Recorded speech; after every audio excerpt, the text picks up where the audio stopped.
ವಾಗಿ ಪತ್ರಿಕಾ ಮಾಧ್ಯಮದವರಿಗೂ ಹಾಗೂ ಟಿವಿ ಮಾಧ್ಯಮದವರಿಗೂ ನಮ್ಮೆಲ್ಲರ ವತಿಯಿಂದ ಆತ್ಮೀಯ ಸ್ವಾಗತವನ್ನು ಬಯಸ್ತಾ ಇದ್ದೇನೆ.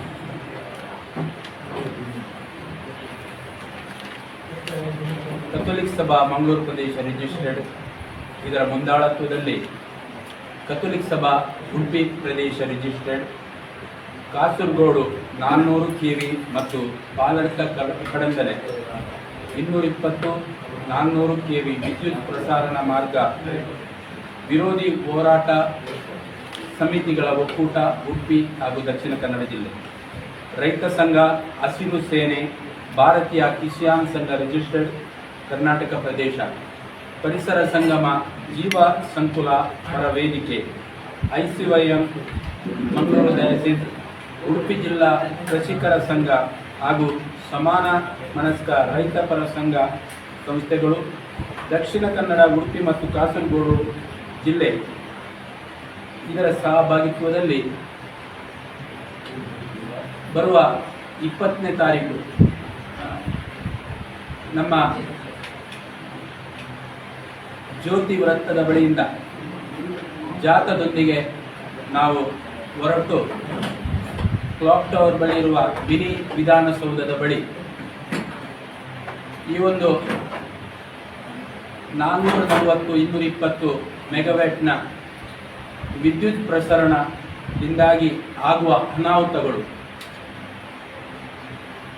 ಹಲವಾರು ಚರ್ಚ್, ಮಸೀದಿ ಹಾಗೂ ದೇವಾಲಯಗಳಿಗೆ, ಪ್ರಾರ್ಥನಾ ಮಂದಿರಗಳಿಗೆ ಈ ಒಂದು ಪ್ರಸರಣ ವೈರ್ ಹೋಗುವುದರಿಂದಾಗಿ, ಕೇಬಲ್ ಹೋಗುವುದರಿಂದಾಗಿ ಆಗುವ ತೊಂದರೆಗಳ ಕುರಿತು ಸರ್ಕಾರದ ಹಾಗೂ ಜನಪ್ರತಿನಿಧಿಗಳ ಹಾಗೂ ಇಲಾಖಾಧಿಕಾರಿಗಳ ಗಮನ ಸೆಳೆಯಲಿಕ್ಕಾಗಿ ಕಳೆದ 4.5 ವರ್ಷದಿಂದ ಈ ಎಲ್ಲ ಸಂಘಟನೆಗಳು ಜೊತೆಗೂಡಿ ಪ್ರತಿಭಟನೆ ನಡೆಸ್ತಾ ಬಂದಿವೆ.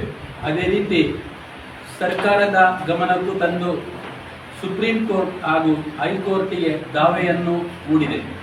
ಈ ಒಂದು ದಾವೆ ಈಗಾಗಲೇ ಕೋರ್ಟ್ನಲ್ಲಿದ್ದರೂ ಸಹ, ನ್ಯಾಯಾಲಯದ ಅಂಗಣದಲ್ಲಿ ಇದ್ದರೂ ಸಹ ಇದನ್ನೆಲ್ಲ ಗಾಳಿಗೆ ತೋರಿ ಸರ್ಕಾರದ ಯಾವುದೇ ನೀತಿ ನಿಯಮಗಳನ್ನು ಅಳವಡಿಸದೆ, ನಿರ್ದಿಷ್ಟವಾದ ಇದರ ರೂಪುರೇಷೆಗಳನ್ನು ಈ ಒಂದು ಭಾಗದಲ್ಲಿ ಬರುವ ಜನರಿಗೆ ತಿಳಿಸದೆ, ಏಕಾಏಕಿಯಾಗಿ ಬಲಾತ್ಕಾರದಿಂದವೆಂಬಂತೆ ಸ್ಟೆರ್ಲೈಟ್ ಎಂಬ ಒಂದು ಕಂಪನಿಗೆ ಈ ಗುತ್ತಿಗೆಯನ್ನು ನೀಡಿ ಅಲ್ಲಲ್ಲಿ ಈ ಒಂದು ಟವರ್ಗಳನ್ನು ಹಾಕಿಕೊಂಡು ಜನರಿಗೆ ಕತ್ತಲೆಯಲ್ಲಿಟ್ಟುಕೊಂಡು ಈ ಒಂದು ಕಾರ್ಯಕ್ರಮವನ್ನು ಹಮ್ಮಿಕೊಂಡಿರುತ್ತಾರೆ. ಇದರಿಂದಾಗಿ ಈ ಬಡವರು ನಟ್ಟಂಥ ಫಲವತ್ತಾದ ಮರ ಗಿಡಗಳು, ತೆಂಗು, ಅಡಿಕೆ ಮುಂತಾದ ಗಿಡಗಳು, ಅದೇ ರೀತಿ ಜೀವ ಸಂಕುಲನಗಳು, ಪ್ರಾಣಿ ಪಕ್ಷಿಗಳಿಗೆ ತೊಂದರೆಯಾಗ್ತಾ ಇದೆ. ಈ ಒಂದು ಪ್ರಸರಣದಿಂದಾಗಿ ಕೇವಲ ಹಾದು ಹೋಗುವ ಜನರಿಗೆ ಮಾತ್ರ ತೊಂದರೆ ಅಲ್ಲದೆ ಉಡುಪಿ ಮತ್ತು ದಕ್ಷಿಣ ಕನ್ನಡ ಜಿಲ್ಲೆಯ ಸಮಸ್ತ ಜನರಿಗೆ ಈ ಒಂದು ಪ್ರಸರಣ ಕೇಬಲ್ನಿಂದಾಗಿ ತೊಂದರೆಯಾಗುವುದು ಕಂಡು ಬರ್ತಾ ಇದೆ. ಆದ್ದರಿಂದ ನಾವೆಲ್ಲರೂ ಎಲ್ಲ ಸಮಾನ ಮನಸ್ಕ ಸಂಘಟನೆಗಳ ಜೊತೆಗೂಡಿ ಕಥೋಲಿಕ್ ಸಭಾ ಮಂಗಳೂರು ಪ್ರದೇಶದ ಮುಂದಾಳತ್ವದಲ್ಲಿ ನಾವು ಪ್ರತಿಭಟನೆಯನ್ನು ಹಮ್ಮಿಕೊಂಡಿದ್ದೇವೆ. ಇದಕ್ಕೆ ಮುಂದಿನ ದಿವಸದಲ್ಲಿ ನಾವು ಈ ಒಂದು ಪ್ರತಿಭಟನೆಯ ಮೂಲಕ ಜನರ ಗಮನ ಸೆಳೆದು, ಒಂದು ವೇಳೆ ಈ ಗಮನವನ್ನು ಯಾರು ಅಲ್ಲಗಳೆದರೆ ಹಾಗೂ ನಮಗೆ ಸೂಕ್ತವಾದ ಮಾರ್ಗದರ್ಶನ ನೀಡಿ ನ್ಯಾಯ ಒದಗಿಸಿ ಕೊಡದಿದ್ದರೆ ಮುಂದಿನ ದಿವಸದಲ್ಲಿ ನಾವು ಸಭೆ ಸೇರಿ ಅನ್ನ ಸತ್ಯಾಗ್ರಹ, ಧರಣಿ ಮುಂತಾದ ಕಾರ್ಯಕ್ರಮಗಳನ್ನು ಹಮ್ಮಿಕೊಳ್ತಾ ಇದ್ದೇವೆ ಹಂತವಾಗಿ. ಆದ್ದರಿಂದ ಇವತ್ತು ನಮ್ಮ ಕಥೋಲಿಕ್ ಸಭೆಯ ಅಧ್ಯಕ್ಷರು ಆಲ್ವಿನ್ ಡಿಸೋಜರ್ ಅವರು ಈ ಒಂದು ಪತ್ರಿಕಾಗೋಷ್ಠಿಯನ್ನು ಕರೆದಿದ್ದಾರೆ. ಜೊತೆಗೆ ನಮ್ಮ ಜೊತೆ ನಮ್ಮ 400 KV ಇನ್ನ ಹೋರಾಟ ಸಮಿತಿಯ ಕಾರ್ಯದರ್ಶಿಯಾದ ಚಂದ್ರಶೇಖರ್ ಈ ಒಂದು ಪತ್ರಿಕಾಗೋಷ್ಠಿಯಲ್ಲಿ ಉಪಸ್ಥಿತರಿದ್ದಾರೆ. ಪಾಲಡ್ಕ ಕಡಂದಲೆ 400-220 KVಯ ಸಂತ್ರಸ್ತ ರೈತರಾದ ವಿಕ್ಟರ್ ಕಡಂದಲೆಯಲ್ಲಿ ಅವರು ಸಹ ಇಲ್ಲಿ ಉಪಸ್ಥಿತರಿದ್ದಾರೆ. ರೈತ ಸಂಘದ ದಕ್ಷಿಣ ಕನ್ನಡ ಜಿಲ್ಲಾಧ್ಯಕ್ಷರು ಹಸಿರು ಸೇನೆಯ ಶ್ರೀಧರ್ ಶೆಟ್ಟರು ಇವತ್ತು ಉಪಸ್ಥಿತರಿದ್ದಾರೆ. ಅದೇ ರೀತಿ ಇವತ್ತು ದೇವಾಲಯದ ತಂತ್ರಿಗಳಾದ ಸಂತ್ರಸ್ತರು ಆದ ಕೃಷ್ಣ ಪ್ರಸಾದ್ ತಂತ್ರಿಯವರು ಇವತ್ತು ಉಪಸ್ಥಿತರಿದ್ದಾರೆ. ಅದೇ ರೀತಿ ನಿಡ್ಡೋಡಿಯ ಸಂತ್ರಸ್ತರಾದ ಅಲ್ಫೋನ್ಸ್ ರವರು ಇವತ್ತು ಉಪಸ್ಥಿತರಿದ್ದಾರೆ. ಅದೇ ರೀತಿ ಕಥೋಲಿಕ್ ಸಭಾ ಮಂಗಳೂರು ಪ್ರದೇಶದ ಕಾರ್ಯದರ್ಶಿಯವರಾದ ಆಲ್ವಿನ್ ಮೊಂತೆರವರು ಈ ಒಂದು ಪತ್ರಿಕಾಗೋಷ್ಠಿಯಲ್ಲಿ ಉಪಸ್ಥಿತರಿದ್ದಾರೆ. ನಾವು ನಿಮ್ಮಲ್ಲಿ ಕಳಕಳಿಯ ವಿನಂತಿಯನ್ನು ಮಾಡುವುದೇನೆಂದರೆ, ನಮ್ಮ ಹೋರಾಟಕ್ಕೆ ತಾವುಗಳು ಉತ್ತಮ ಬೆಂಬಲವನ್ನು, ಈವರೆಗೆ ನಾವು ಯಾವುದೇ ಕಾರ್ಯಕ್ರಮ ಮಾಡಿದರೆ ತಮ್ಮ ಬೆಂಬಲವನ್ನು ತಮ್ಮ ಪತ್ರಿಕೆಯಲ್ಲಿ ಹಾಗೂ ಟಿವಿ ಮಾಧ್ಯಮದಲ್ಲಿ ಪ್ರಸಾರಗೊಳಿಸಿ ಹೆಚ್ಚಿನ ಜನಸಂಖ್ಯೆ ಈ ಒಂದು ಪ್ರತಿಭಟನೆಯಲ್ಲಿ ಭಾಗವಹಿಸುವಂತಾಗಬೇಕೆಂದು ನಮ್ಮ ಕಳಕಳಿಯ ವಿನಂತಿ.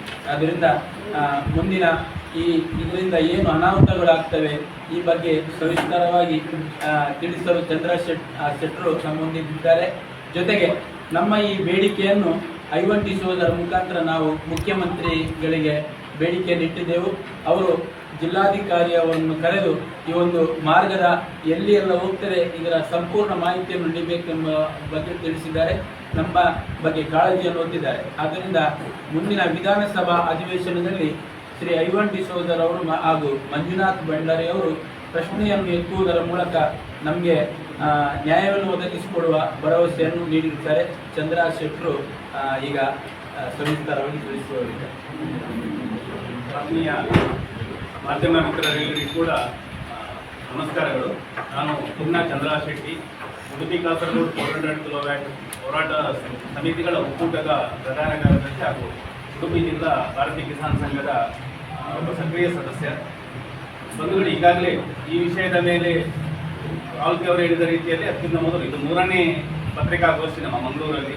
ಈ ಯೋಜನೆ ಉಡುಪಿ ಕಾಸರಗೋಡಿದ್ದು ಮತ್ತು ಪಾಲಡ್ಕ ಕಡಂದಲೆ 2 ಯೋಜನೆಗಳು ಕೂಡ ಜನ ವಿರೋಧಿ ಮತ್ತು ಪ್ರಕೃತಿ ವಿರೋಧಿ ಎನ್ನುವಂಥದ್ದನ್ನು ಮತ್ತು ನಾವೆಲ್ಲರೂ ಬೆಳೆಸಿದ ಕೃಷಿ ಮತ್ತು ಕೃಷಿ ಭೂಮಿಯನ್ನು ನಾಶ ಮಾಡುವ ಕಾರಣಕ್ಕಾಗಿ ನಾವು ಇದನ್ನು ವಿರೋಧ ಮಾಡ್ತಾ ಇದ್ದೇವೆ. ನಾವು ಇದನ್ನು ಸ್ಪಷ್ಟ ಮಾಡ್ತಾ ಇದ್ದೇವೆ. ಯೋಜನೆಯನ್ನು ನಾವು ಖಂಡಿತವಾಗಿ ವಿರೋಧ ಮಾಡ್ತಾ ಇದ್ದೇವೆ. ಉಡುಪಿ ಕಾಸರಗೋಡು ಇರ್ಬೋದು, ಪಾಲಡ್ಕ ಕಡಂದಲೆ ವಿದ್ಯುತ್ ಯೋಜನೆ ಏನಿದೆ, ಯೋಜನೆಯ ವಿರುದ್ಧ ನಮ್ಮ ಹೋರಾಟ ಅಲ್ಲ. ನಮ್ಮ ಹೋರಾಟ ಏನಿದ್ರೂ ಕೂಡ ಆ ಯೋಜನಾ ಮಾರ್ಗ ಕೃಷಿ ಭೂಮಿ ಮತ್ತು ಕೃಷಿ ಏನು ಆಲ್ರೆಡಿ ನಾವು ಒಂದು ಒಳ್ಳೆಯ ವೆಲ್ ಡೆವಲಪ್ಡ್ ಕೃಷಿ ವಲಯ ಏನಿದೆಯಾ, ಒಂದು ಹಸಿರು ಝೋನ್ ಎನ್ನುವಂಥದ್ದು ಏನಿದೆ, ಅದನ್ನ ಸಂಪೂರ್ಣ ನಾಶ ಮಾಡಿಕೊಂಡು ಇನ್ನೊಂದು ಅಭಿವೃದ್ಧಿ ಎನ್ನುವಂಥದ್ದನ್ನ ಮಾಡುವ ಯೋಜನೆಗೆ ನಮ್ಮ ಮಾರ್ಗ ನಮ್ಮ ಕೃಷಿ ಭೂಮಿಯ ಮೇಲೆ ಹೋಗಬಾರ್ದು, ನಮ್ಮ ಕೃಷಿಯನ್ನು ನಾಶ ಮಾಡಬಾರ್ದು. ಅದಕ್ಕೆ ಪರ್ಯಾಯವಾದ ಮಾರ್ಗಗಳನ್ನು ನಾವು ಕಂಡುಹಿಡಿದುಕೊಳ್ಳಿ. ಅದು ಬೇರೆ ಬೇರೆ ಮಾರ್ಗಗಳಿರಬಹುದು. ಆಲ್ರೆಡಿ ನಮ್ಗೆಲ್ಲರಿಗೂ ಗೊತ್ತಿರುವ ಹಾಗೆ ಉಡುಪಿ UPCLಯಿಂದ ಎಲ್ಲೂರು UPCLಯಿಂದ ಹಾಸನಕ್ಕೆ ಶಾಂತಿ ಗ್ರಾಮದ ಒಂದು ಲೈನ್ ಹೋಗಿದೆ ಈಗಾಗಲೇ ನಾನು ನೋಡ್ತಿದ್ದೇವೆ. ಅದನ್ನೇ ಮುಂದುವರಿಸಿಕೊಂಡು ಇದನ್ನು ಈ ಯೋಜನೆಯನ್ನು ಅನುಷ್ಠಾನ ಮಾಡಬೇಕು. ಇಲ್ಲಂತ ಹೇಳಿದ್ರೆ ಭೂಗತವಾಗಿ ಕೇಬಲ್ ಹಾಕೊಂಡ ಹೈವೇ ಬದಿಯಲ್ಲಿಯ ರೈಲ್ವೆ ಟ್ರ್ಯಾಕ್ ಹತ್ರವ ಇಲ್ಲ ಸಮುದ್ರ ಮಾರ್ಗಗಳ ಮೂಲಕವ ಅದು ಸರ್ಕಾರ ಆಲೋಚನೆ ಮಾಡಬೇಕು. ಅದನ್ನ ಪರ್ಯಾಯ ಕೃಷಿ ಭೂಮಿ ಹೊರತುಪಡಿಸಿ ಕೃಷಿ ನಾಶ ಮಾಡದೆ ಮಾಡಬೇಕನ್ನಂತ ಒತ್ತಾಯವನ್ನು ನಾವು ಕಳೆದ 4.5 ವರ್ಷಗಳಿಂದಲೂ ಕೂಡ ಮಾಡ್ತಾ ಬರ್ತಾ ಇದ್ದೇವೆ. ಮುಖ್ಯವಾಗಿ ಇದರಿಂದ ಸಮಸ್ಯೆಗಳೇನಾಗ್ತಾ ಇದೆ ಅನ್ನುವಂಥದ್ದು ನಮ್ಗೆಲ್ಲರಿಗೂ ಗೊತ್ತಿದೆ. ಮುಖ್ಯವಾಗಿ ಉಡುಪಿಯಿಂದ ಕಾಸರಗೋಡುವರೆಗೆ 115 ಕಿಲೋಮೀಟರ್ ಉದ್ದದ ಈಗ ಪ್ರಸ್ತಾವಿತ ಮಾರ್ಗ, 115 ಕಿಲೋಮೀಟರ್ ಉದ್ದ ಹಾಗೂ 46 ಮೀಟರ್ ಅಗಲದ ಕಾರಿಡಾರ್ ರಸ್ತೆ. ಆ 115 ಮೀಟರ್ ಮತ್ತು 46 ಕಿಲೋಮೀಟರ್ ಅಗಲದ ಏನೆಲ್ಲ ಕೃಷಿಗಳಿದೆ, ಅದು ಅಡಿಕೆ ಮರ ಇರ್ಬೋದು, ತೆಂಗು ಇರ್ಬೋದು, ನಮ್ದು ಕಾಳುಮೆಣಸು ಬಳ್ಳಿ ಇರ್ಬೋದು, ರಬ್ಬರ್ ಇರ್ಬೋದು, ಬೆಳೆ ಬಾಳುವಂತಹ ಕಾಡು ಅರಣ್ಯ ಇಲಾಖೆಯ ಒಂದು 543 ಎಕರೆ ಅರಣ್ಯದಲ್ಲಿರುವಂತಹ ಕಾಡು ಮರಗಳನ್ನೆಲ್ಲವನ್ನು ಕೂಡ ನೆಲಸಮ ಮಾಡಿ ಯೋಜನೆಯನ್ನು ಮಾಡಬೇಕಾದಂಥದ್ದು ಇದೆ.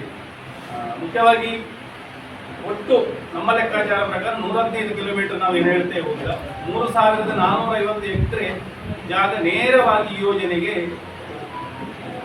ನಾಶ ಆಗ್ತದೆ. 3450 ಎಕರೆ ಜಾಗ ನೇರವಾಗಿ ಈ ಯೋಜನೆಗೆ ನಾಶ ಆಗ್ತಾ ಇದೆ. ಒಂದು ಯೋಜನಾ ವ್ಯಾಪ್ತಿಯಲ್ಲಿ ನಮ್ಮ ಅಂದಾಜು ಪ್ರಕಾರ 2,65,000 ಅಡಿಕೆ ಮರಗಳನ್ನ ಬುಡ ಸಮೇತ ಅದನ್ನು ಕಡಿದು ಹಾಕಬೇಕಾಗ್ತದೆ. 1 ಲಕ್ಷಕ್ಕಿಂತ ಹೆಚ್ಚಿನ ತೆಂಗಿನ ಮರಗಳ ಮಾರಣ ಹೋಮ ಆಗ್ಲಿಕ್ಕಿದೆ. ಸುಮಾರು 4.5 ಲಕ್ಷದಷ್ಟು ಕಾಳುಮೆಣಸಿನ ಬಳ್ಳಿಗಳನ್ನ ನಾಶ ಆಗ್ತದೆ.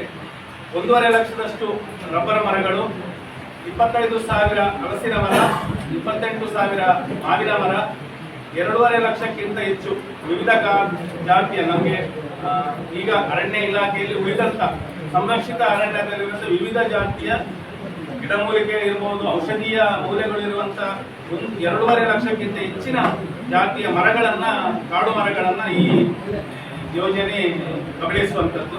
ಅದರ ಜೊತೆಗೆ ಲಕ್ಷಾಂತರ ಸಂಖ್ಯೆಯಲ್ಲಿ ಬೇರೆ ಇತರ ತೋಟಗಾರಿಕಾ ಬೆಳೆಗಳು, ಅದು ಪೇರಳೆ ಇರ್ಬೋದು, ಬಾಳೆ ಇರ್ಬೋದು, ಅನಾನಸ್ ಇರ್ಬೋದು, ಡ್ರ್ಯಾಗನ್ ಫ್ರೂಟ್ ಇರ್ಬೋದು, ಈ ರೀತಿಯ ಬೇರೆ ಬೇರೆ ತೋಟಗಾರಿಕಾ ಬೆಳೆಗಳು ಕೂಡ ಈ ಯೋಜನೆಯ ಈ ಲೈನಿನ ಅಡಿಯಲ್ಲಿ ಮಾಡಲಿಕ್ಕೆ ಆಗದಿರುವಂಥದ್ದು. ಈಗಾಗಲೇ ಮಾಡಿದ ಕೃಷಿ ಕೂಡ ನಾಶ ಆಗುವಂಥದ್ದು.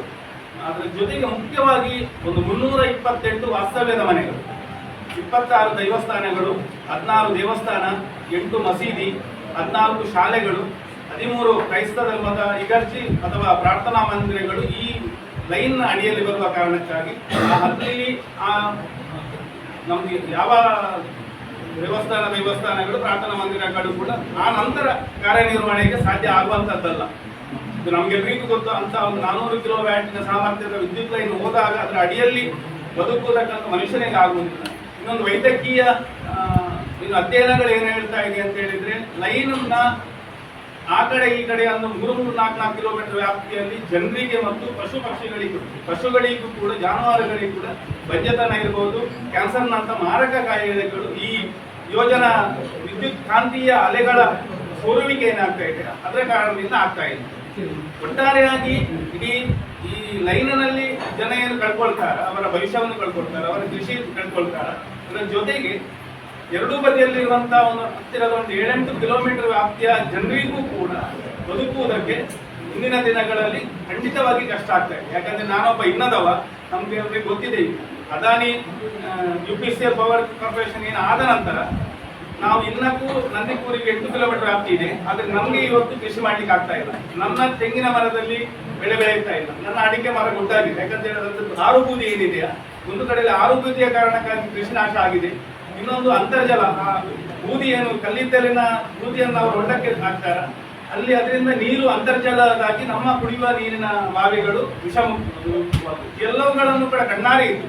ಅದರ ಜೊತೆಗೆ ಈಗಾಗಲೇ ಹಾಸನಕ್ಕೆ ಹೋದ ಲೈನಲ್ಲಿಯೂ ಕೂಡ ನಾವು ಯಾರೂ ಕೂಡ ಅರಗಿಸಿಕೊಳ್ಳಲಾಗದಂತ ಸಮಸ್ಯೆಗಳು ಅನುಭವಿಸ್ತಾ ಇದ್ದೀವಿ.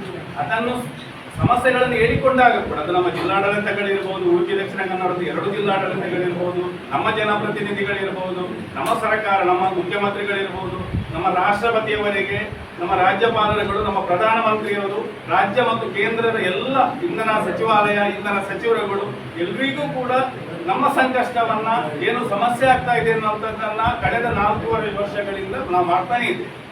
ಆದರೆ ಯಾರೂ ಕೂಡ ಇದನ್ನ ಒಂದು ಸೀರಿಯಸ್ ಆಗಿ ತೆಗೆದುಕೊಂಡಿಲ್ಲ. ನಮ್ಗೇನೆ ಬುದ್ಧಿ ಹೇಳುವಂತ ಪರಿಸ್ಥಿತಿ ಬಂದಿದೆ. ನಮ್ಮ ಜನಪ್ರತಿನಿಧಿಗಳು ನಿಮ್ಮಲ್ಲಿ ಎಲ್ಲ ದಾಖಲೆಗಳಿದೆ, ನೀವು ಕೋರ್ಟಿಗೆ ಹೋಗಿ ಅನ್ನುವಂತ ಪ್ರಶ್ನೆ ನಮ್ಗೆ ಮಾಡ್ತಾ ಇದ್ದಾರೆ. ಕೋರ್ಟಲ್ಲಿ ನಮ್ಗೆ ಈಗಾಗಲೇ ಗೊತ್ತು, ಸುಪ್ರೀಂ ಕೋರ್ಟ್ ಅಲ್ಲಿ ಮತ್ತು ಹೈಕೋರ್ಟ್ ಅಲ್ಲಿ ತುಂಬಾ ಕೇಸ್ಗಳಿವೆ. ಇಲ್ಲಿವರೆಗೆ ನಮ್ಮ ಕೃಷಿಕರಿಂದ ಬದುಕಿದಂತ ಆ ಕೃಷಿಯ ಉತ್ಪನ್ನಗಳ ಸಂಪನ್ಮೂಲವನ್ನು ಬಳಸಿಕೊಂಡು 20-25 ಲಕ್ಷವನ್ನ ನಾವು ಕೋರ್ಟಿಗೆ ಬರೆಯ ಮಾಡಿದ್ದೇವೆ. ಇನ್ನೂ ಕೂಡ ಕೋರ್ಟನ್ನೇ ನಾವು ನಂಬಿಬೇಕಾದ್ರೆ ನಮ್ಮ ಶಾಸಕಾಂಗ ವ್ಯವಸ್ಥೆಯ ಬಗ್ಗೆ ನಾವು ನಂಬಿಕೆ ಇಟ್ಕೊಳ್ಬೇಕು ಅನ್ನುವಂತ ಪ್ರಶ್ನೆಯನ್ನ ನಾವು ನಿರಂತರ ಕೇಳ್ತಾ ಇದ್ದೇವೆ. ಇವತ್ತಿನ ಪತ್ರಿಕಾಗೋಷ್ಠಿಯ ಮೂಲಕ ಕೂಡ ನಾವು ಅದನ್ನೇ ಪ್ರಶ್ನೆ ಮಾಡ್ತಾ ಇದ್ದೇವೆ. ಈ ವ್ಯವಸ್ಥೆ ಜನರ ಪರವಾಗಿ ಇರಬೇಕಾದಂತಹ ವ್ಯವಸ್ಥೆ, ನಾವು ಮತ ಪಡ್ಕೊಂಡಂತ ಒಂದು ಮತದಾರರ ಸಮಸ್ಯೆಗಳನ್ನ ಆಲಿಸ್ಲಿಕ್ಕೂ ಕೂಡ ಮನಸ್ಸು ಮಾಡುವಂತಹ ವ್ಯವಸ್ಥೆ, ಮತ್ತೆ ನಾವು ಹೇಳುವಂತದ್ದನ್ನ ಕೇಳಿ ಅದಕ್ಕೆ ಪರ್ಯಾಯದಾರಿಗಳನ್ನು ಹುಡುಕುವುದಕ್ಕೆ ಅವಕಾಶಗಳು ಇದೆ ಅನ್ನುವಂಥದ್ದನ್ನ ಆ ರೀತಿ ಆಲೋಚನೆ ಮಾಡದಂತ ಒಂದು ವ್ಯವಸ್ಥೆ, ಅದರ ವಿರುದ್ಧ ನಮಗೆ ಖಂಡಿತವಾಗಿ ಧಿಕ್ಕಾರ ಇದೆ. ಆ ರೀತಿಯ ಎಲ್ಲರೂ ಯಾರೆಲ್ಲ ಅದನ್ನು ನಾವು ಹೆಸರು ಹೇಳಲಿಕ್ಕೆ ಬರುವುದಿಲ್ಲ, ಎಲ್ಲ ಜನಪ್ರತಿನಿಧಿಗಳು, ನಮ್ಮ ಗ್ರಾಮ ಮಟ್ಟದಿಂದ ಸಂಸದರವರೆಗಿನ ಎಲ್ಲ ಜನಪ್ರತಿನಿಧಿಗಳು ಈ ಯೋಜನೆಯ ಬಗ್ಗೆ ನಿರ್ಲಕ್ಷ್ಯ ವಹಿಸಿದ್ದಾರೆ. ಅವರ ವಿರುದ್ಧ ಮತ್ತು ಅವರನ್ನ ಜಾಗೃತಿ ಮಾಡುವುದಕ್ಕಾಗಿ, ಅವರ ಮಾತಿನ ಕಾರಣಕ್ಕಾಗಿ, ಅವರ ಕಟ್ಟು ನಿರ್ಧಾರದ ಕಾರಣಕ್ಕಾಗಿ ನಮ್ಮ ಜಿಲ್ಲಾಡಳಿತ, ನಾವು DC ಅವರನ್ನೆಲ್ಲ ನೇರ ಹೇಳಲಿಕ್ಕೆ ಆಗುದಿಲ್ಲ. ಯಾಕಂದ್ರೆ ಅವರಿಗೆ ಕೂಡ ಒಂದು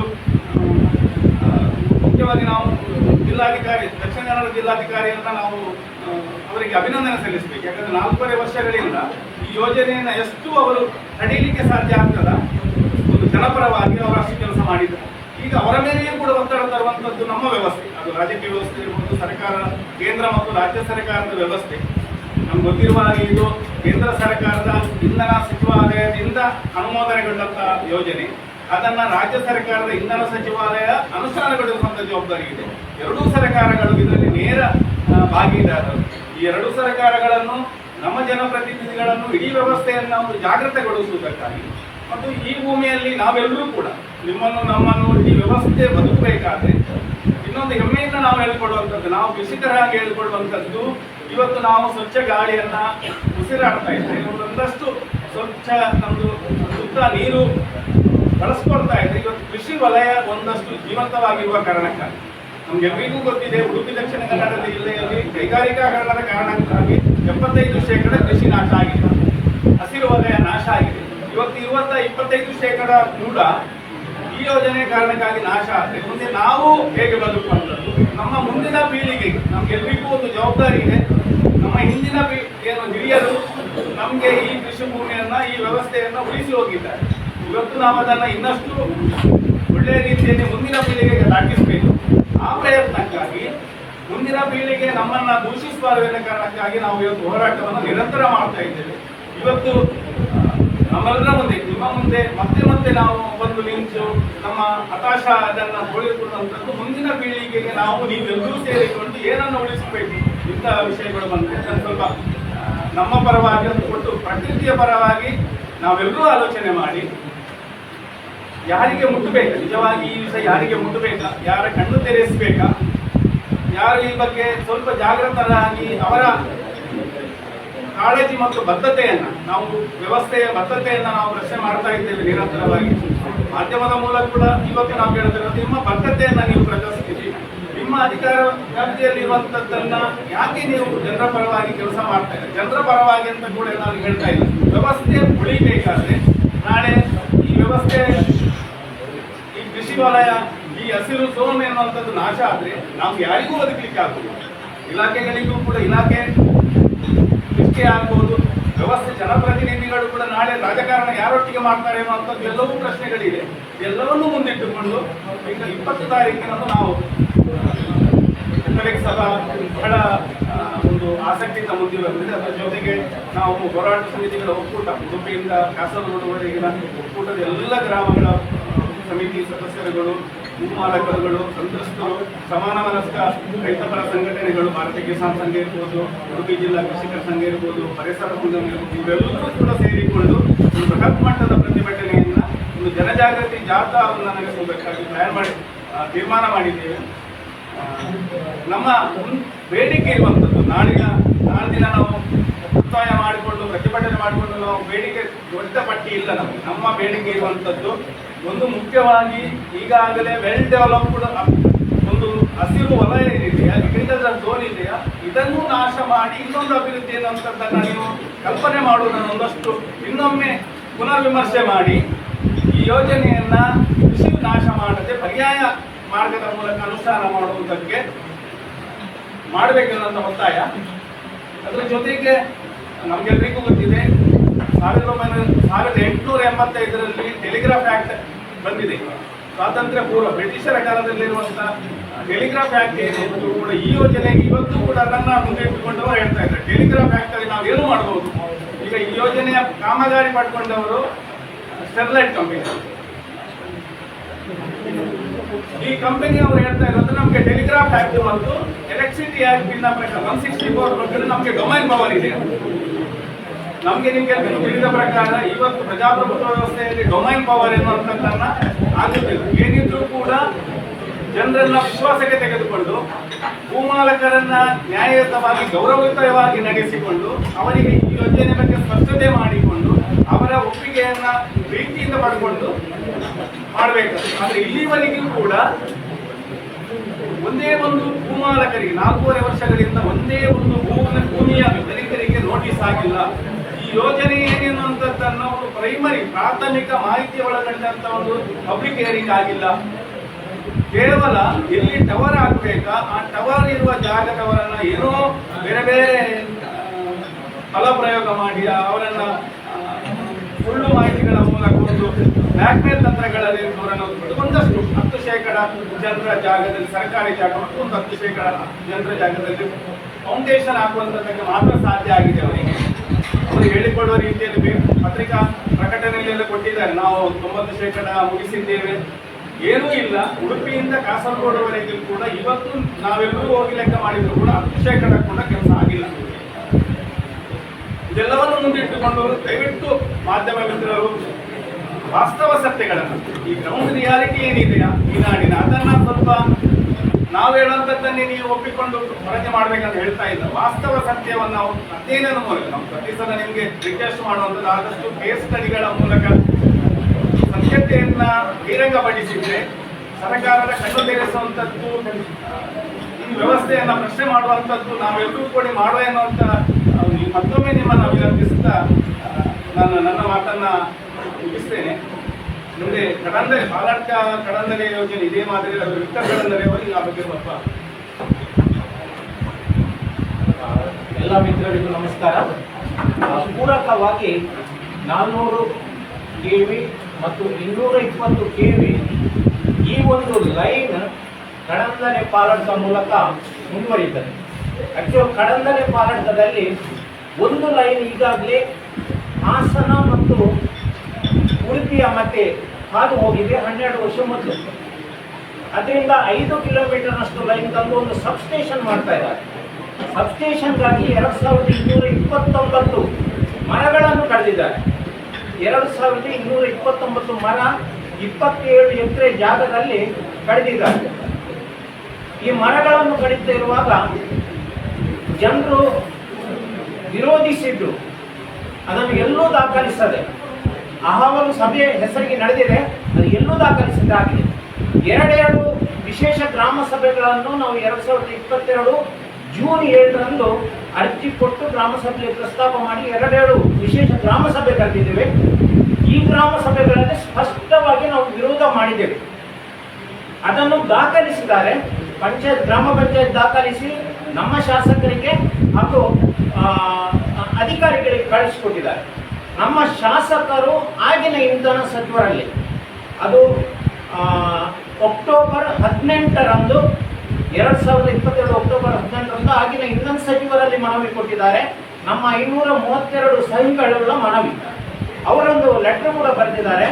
ಈ ಮನವಿಗೆ ತಾವು ಸ್ಪಂದಿಸಬೇಕು, ಸಾರ್ವಜನಿಕರನ್ನು ಕರೀಬೇಕು, ಗ್ರಾಮಸ್ಥರನ್ನು ವಿಶ್ವಾಸಕ್ಕೆ ತಗೊಳ್ಬೇಕು, ಅಹವಾಲು ಸಭೆ ನಡೆಸಬೇಕು.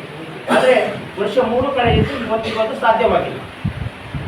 ಮೊದಲ ಯಾರಿದ್ದ ನಮ್ಮ ಮಾಜಿ ಮಂತ್ರಿಗಳು ಕೂಡ ಇದನ್ನು ಒತ್ತಾಯಿಸಿದ್ದಾರೆ. ಇಲ್ಲಿ ರೈತರ ಜಾಗದಲ್ಲಿ ಕೊಂಡೋಗಬೇಡಿ, ದಯವಿಟ್ಟು ಸರ್ಕಾರಿ ಜಾಗದಲ್ಲಿ ಕೊಂಡೋಗಿ ಅಂತ.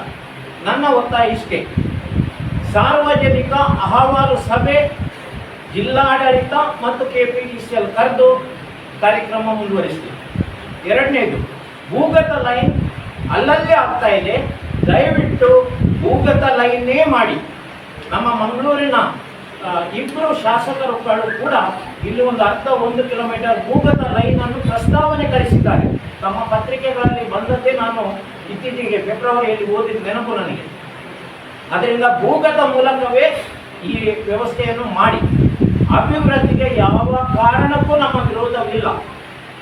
4ನೇ ವಿಚಾರ ನಮ್ಮಲ್ಲಿ ಇರುವಂಥದ್ದು, ದಯವಿಟ್ಟು ನಮ್ಮನ್ನು ರೈತರನ್ನು ಬೈ ಫೋರ್ಸ್ ಪೊಲೀಸ್ ಫೋರ್ಸ್ ತಂದು ಮಾಡ್ತೇವೆ ಅಂತ ಹೇಳ್ತಾ ಇದ್ದಾರೆ. ಯಾವುದೇ ಕಾರಣಕ್ಕೆ ಈ ಪ್ರಜಾಪ್ರಭುತ್ವ ದೇಶದಲ್ಲಿ ಪೊಲೀಸ್ ಫೋರ್ಸ್ ತಂದು ನಮ್ಮ ರಕ್ಷಣೆಗಿರುವ ಪೊಲೀಸ್ ಫೋರ್ಸ್ ಅನ್ನು ನಮ್ಮನ್ನು ತಡೆಯಲು ಯಾವ ಕಾರಣಕ್ಕೂ ಉಪಯೋಗಿಸಬೇಡಿ. ಅದಕ್ಕೆ ನಮ್ಮ ಪೂರ್ಣ ಪ್ರಮಾಣದ ವಿರೋಧ ಇದೆ. ಯಾವುದೇ ಕಾರಣಕ್ಕೆ ಈ ಕಾರ್ಯಕ್ರಮ ಮಾಡ್ತಾ ಇರುವಾಗ 3 ಜಿಲ್ಲೆಗಳಿಗೆ ಉಪಯೋಗವಾಗುತ್ತಿದ್ರೆ ನಮ್ಮ ಪರಿಪೂರ್ಣ ಬೆಂಬಲ ಸಹಕಾರ ಯಾವತ್ತೂ ಇದೆ. ಅದರಿಂದ ಸಾರ್ವಜನಿಕ ಅಹವಾಲು ಸಭೆ, ಹಕ್ಕೊತ್ತಾಯ, ನಮ್ಮ ಜನಪ್ರತಿನಿಧಿಗಳು ಮಂಡಿಸಿದ ವಿಚಾರ, ಇದಕ್ಕೆಲ್ಲ ಗಮನ ಕೊಟ್ಟು ಸಾರ್ವಜನಿಕರಿಗೆ, ಗ್ರಾಮಸ್ಥರಿಗೆ, ಕೃಷಿಕರಿಗೆ ಅನ್ನದಾತನನ್ನು ಬದುಕಲು ಬಿಡಿ ಎಂಬ ಸ್ಪಷ್ಟ ಸಂದೇಶದೊಂದಿಗೆ ಎಲ್ರಿಗೂ ಶುಭ ಹಾರೈಸ್ತೇವೆ. ನಾಡ್ದು ಎಲ್ಲರೂ ನಾವು ಜೊತೆಗೂಡಿ ಈ ಕಾರ್ಯಕ್ರಮವನ್ನು ಯಶಸ್ವಿಗೊಳಿಸೋಣ. ನಮಸ್ಕಾರ.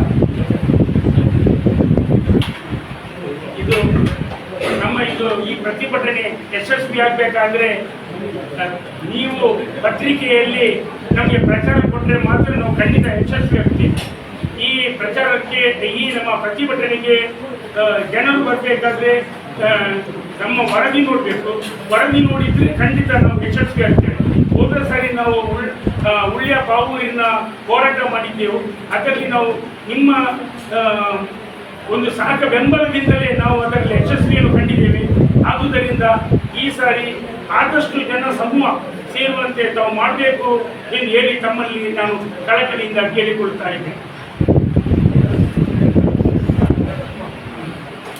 ಉಡುಪಿ ಕಾಸರಗೋಡು 400 ಕೆವಿ ವಿದ್ಯುತ್ ಪ್ರಸರಣ ಮಾರ್ಗದ ಪ್ರತಿಭಟನೆಯ ಪೂರ್ವಭಾವಿಯಾಗಿ ಪತ್ರಿಕಾಗೋಷ್ಠಿಯಲ್ಲಿ ಹಾಜರಿರತಕ್ಕಂಥ ಕಥೋಲಿಕ ಸಭಾ ಮಂಗಳೂರು ಪರಿಷತ್ನ ಅಧ್ಯಕ್ಷರು ಆಲ್ಬರ್ಟ್ ಸುಧಾ ಇವರಿಗೆ ಧನ್ಯವಾದಗಳು. ಅದೇ ರೀತಿ ನಮ್ಮನ್ನು ಪ್ರಸ್ತಾಪ ಸಲ್ಲಿಸಿ ಮತ್ತು ಈ ವಿಚಾರವಾಗಿ ಸವಿವರವಾಗಿ ತಿಳಿಸಿದ ಕಥೋಲಿಕ ಸಭಾ ಮಾಜಿ ಅಧ್ಯಕ್ಷರು ಆಲ್ಫ್ರೆಡ್ ಇಪ್ಪತ್ತರ್ ಅವರಿಗೆ ಧನ್ಯವಾದಗಳು. ಅದೇ ರೀತಿ ಇನ್ನೋರ್ವ ಅತಿಥಿ ಚಂದ್ರ ಶೆಟ್ಟಿ ಅವರು ಇದರ ವಿವರವಾಗಿ ತಮಗೆ ತಿಳಿಸಿ ಪ್ರತಿಭಟನೆಯ ಮುಂದಿನ ಭಾಗವನ್ನು ತಿಳಿಸಿದ್ದಾರೆ. ಇವರಿಗೂ ಧನ್ಯವಾದಗಳು. ಅದೇ ರೀತಿ ನಮ್ಮ ಜೊತೆ ಇದ್ದ ವಿಕ್ಟರ್ ಕರಂದಳೆ ಅವರು ಹೋರಾಟ ಸಮಿತಿ ಸದಸ್ಯರು, ಇವರು ಕೂಡ ಮುಂದಿನ ರೂಪುರೇಷೆಗಳ ಬಗ್ಗೆ ಈಗಾಗಲೇ ನಮಗೆ ತಿಳಿಸಿದ್ದಾರೆ. ಅವರಿಗೂ ಧನ್ಯವಾದಗಳು. ಅದೇ ರೀತಿ ನಮ್ಮ ಜೊತೆ ಇದ್ದಾರೆ ಅಲ್ಫೋನ್ಸ್ ಬಿಡ್ಡೋಡಿ, ಇವರಿಗೂ ಧನ್ಯವಾದಗಳು. ಮತ್ತು ಕೃಷ್ಣ ಮನತಂತ್ರಿ, ಇವರಿಗೂ ಧನ್ಯವಾದಗಳು. ಅದೇ ರೀತಿ ವಿಶೇಷವಾಗಿ ಈ ಪತ್ರಿಕಾಗೋಷ್ಠಿಯಲ್ಲಿ ಹಾಜರಿರತಕ್ಕಂಥ ದೃಶ್ಯ ಮಾಧ್ಯಮದ ವರದಿಗಾರರು, ಪತ್ರಿಕಾ ಮಾಧ್ಯಮದ ವರದಿಗಾರರು, ಸಾಮಾಜಿಕ ಜಾಲತಾಣದ ವರದಿಗಾರರಿಗೆ ವಿಶೇಷವಾಗಿ ಧನ್ಯವಾದ ಹೇಳುತ್ತಾ ಇಲ್ಲಿಗೆ ಪತ್ರಿಕಾಗೋಷ್ಠಿಯನ್ನು ಮುಕ್ತಾಯಗೊಳಿಸಲು 20 ತಾರೀಕಿಗೆ ಇದು ಉಡುಪಿ ಮಠದಲ್ಲಿ ನಂದಿನೂರಿಂದ ಯುಪಿಸಿಯಲ್ಲಿಂದ ಕೇರಳಕ್ಕೆ ಸರ್, ಅದು ಅಂಡರ್ಗ್ರೌಂಡ್ ಅಲ್ಲಿ ಏನು ಮಾಡೋದಿಲ್ವಾ? ನಮ್ಮ ಬೇಡಿಕೆ ಇರುವಂತಹದ್ದೇ. ಈಗಾಗಲೇ ಉಡುಪಿಯಿಂದ ಈ ಕಾಸರಗೋಡು ಮಾತ್ರ ಅಲ್ಲ, ಈ ಯೋಜನೆ ಕೇರಳ, ತಮಿಳುನಾಡು, ಆಂಧ್ರ ಪ್ರದೇಶ, ತೆಲಂಗಾಣ ದಾಟಿ ಶ್ರೀಲಂಕೆ ಹೋಗುವಂತ ಎಲ್ಲ ರಾಜ್ಯಗಳ ಪ್ರಸರಣ ಮಾರ್ಗಗಳಿದೆ. ಅದನ್ನು ಲಿಂಕ್ ಮಾಡಬೇಕು, ಬ್ರಿಡ್ಜ್ಗಳನ್ನು ಲಿಂಕ್ ಮಾಡುವಂತ ಯೋಜನೆ ನಮಗೆ ಕರ್ನಾಟಕಕ್ಕೆ ಇಲ್ಲ. ಅವರು ಹೇಳ್ಕೊಳ್ಳುವ ರೀತಿಯಲ್ಲಿ 37% ಕರ್ನಾಟಕದ ಪಾಲು. ಅದರಲ್ಲಿ ಕೂಡ ನಮ್ಮ ಮೆಸ್ಕಾಮಿಂದು ಪಾಲು, ನಮ್ಮದು ಉಡುಪಿ, ದಕ್ಷಿಣ ಕನ್ನಡ ಮತ್ತು ಶಿವಮೊಗ್ಗ ಜಿಲ್ಲೆ, 3 ಜಿಲ್ಲೆಗಳನ್ನ ಮೆಸ್ಕಾಂ 2.1%. ನಮಗೆ ನಾವು ತ್ಯಾಗ ಮಾಡಿ ನಮಗೆ ಸಿಗುವಂಥದ್ದು 2.1% ಜಿಲ್ಲೆಗಳಿಗೆ.